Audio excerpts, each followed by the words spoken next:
बहुत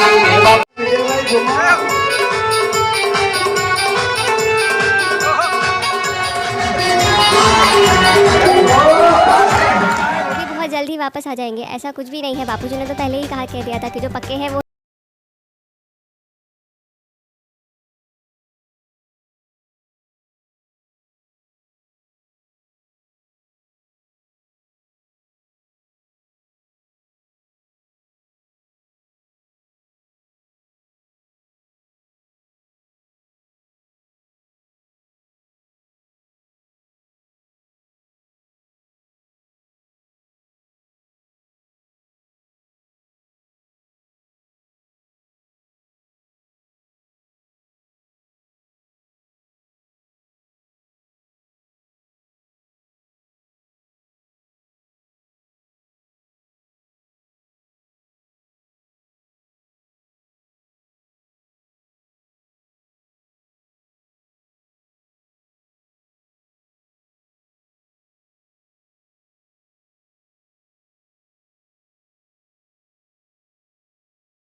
के सारे लोग हैं, ये भी एक फैमिली ही है। तो इसमें थोड़ी बहुत अगर बातें यहाँ वहाँ हो गई हैं तो उसमें कोई बड़ा इशू नहीं है। बहुत ही जल्द हम ये उम्मीद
अपने देश का जो सनातन संस्कृति के सीधे साधे लोग हैं वो साजिश को समझते नहीं और उसी को समझ लेते हैं कि हाँ यही सच्चाई है, जबकि सच्चाई तो इससे लाखों कोस दूर है। सच्चाई ये है कि गुरुजी जन जन तक सनातन संस्कृति की जड़ें गहरी करते जा रहे थे। बच्चा बच्चा वेदों के मंत्र बोलना शुरू कर दिया, बच्चा बच्चा संस्कृति सनातन संस्कृति के अनुसार अपना जीवन जीना शुरू कर दिया।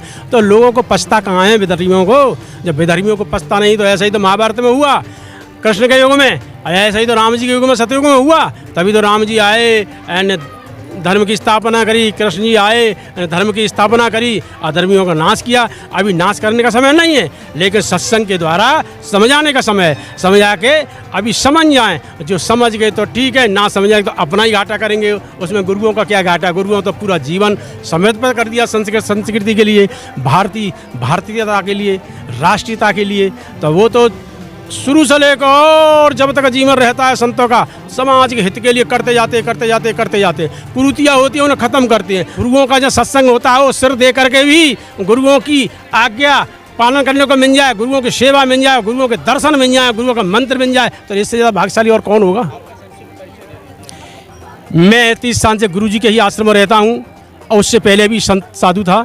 आप गुरुजी जो आज्ञा करते वो सेवा करता हूँ। मेरा नाम है विजय महाराज और बस इतना ही छोटा सा पर्चा है। गुरुजी का सेवक हूँ, बापूजी का सेवक हूँ। गुरुजी की जो आज्ञा मिलती है वही करता हूँ। गुरुजी का जो आज्ञा मिली मुझे करना है। मैं तो सबसे प्रार्थना करता हूँ जो गुरुजी बोले ना वही करो, उसी में कल्याण है। देखो पूज्य बापूजी का जो सत्संग हम लोग सुनते हैं या जो भी कुछ सुनता है जानता है कि पूज्य गुरुदेव ब्रह्मज्ञानी है।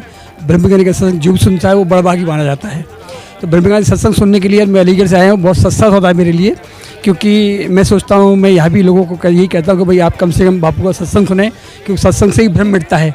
जिनके मन में भ्रम बना हुआ है, द्वेष बना हुआ, राग बना हुआ, केवल सत्संग से छूटेगा, न कि तेरी मेरी करने से छूटा किसी का। तो मैं सब यही प्रार्थना करने यहाँ पर आया हूँ और यही कह रहा हूँ लोगों से, कोई अपने भ्रम को मिटाइए, अपनी मन की कलह को मिटाइए, क्योंकि सत्संग सुनेगा तो आपका कलह मिटेगा, भ्रम मिटेगा आपका। और सत्संग नहीं सुनेगा तो आप जड़ बन जाएंगे, आपके मन में राग द्वेष बना रहेगा और राग द्वेष रहेगा तो जीवन बर्बाद हो जाएगा आपका। क्योंकि कभी होता क्या है, जब अच्छाई ज़्यादा होती है तो कई दुष्ट लोग इकट्ठे हो जाते हैं और आपस में फूट डालने की व्यवस्था करते हैं।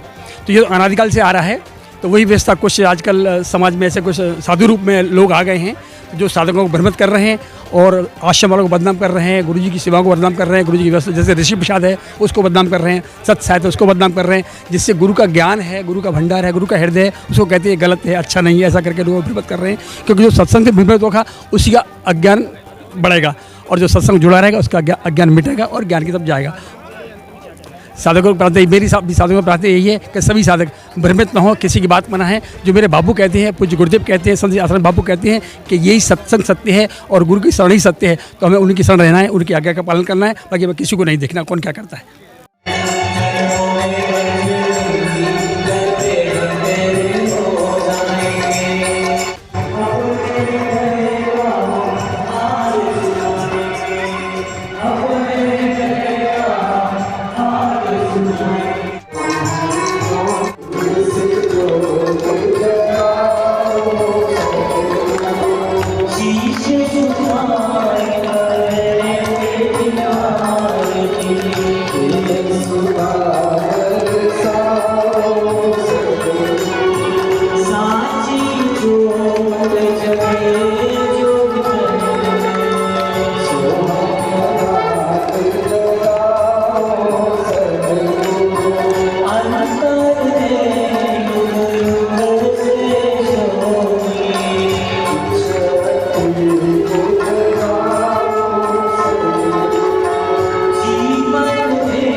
गाते हैं